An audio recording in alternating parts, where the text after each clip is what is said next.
Hi folks, I'm Dr. Ed Byer of Bioregenerative Medicine, and today I want to make a video on really how important it is that our patients, once they receive stem cell therapy, that they also do the at-home range of motion exercises that we give them.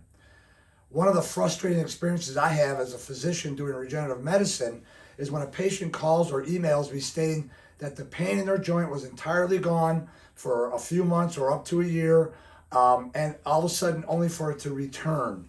When this happens, my first question is, did you do the exercises I gave you? Now, those who are honest with me will tell me that they didn't.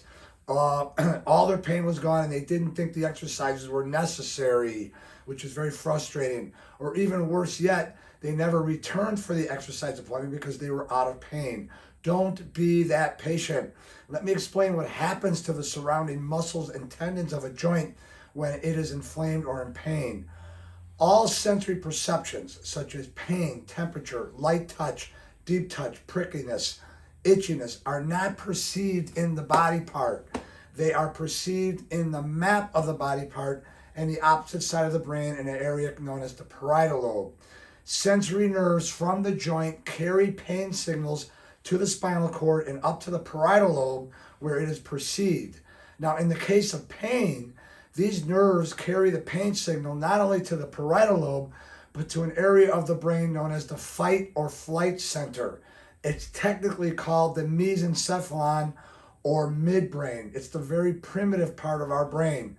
Now, pain is not pain until it hits these areas of the brain. Now, think about it. If we have pain, the brain has to decide whether to attack the source of the pain or fight it or run away from it, flight. When this area of the brain senses pain, it sends signals down to the painful joint, and it tells the muscles and the tendons of that joint to tighten up or act as a splint to prevent that joint from moving.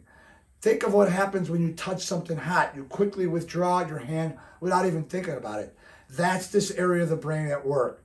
So this is a protective reflex to avoid more pain. Now, this reflex may be good, but there's a downside to the splinting action of the muscles and tendons. Over time, the motion and strength of the joint will continue to decrease.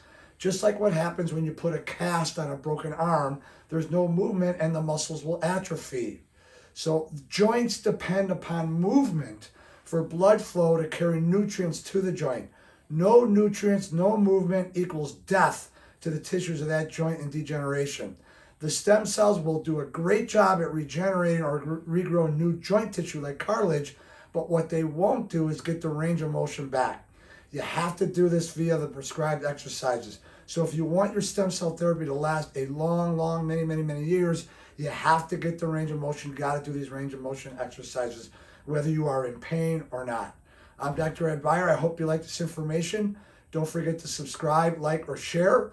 And have a great day, and we'll see you next week.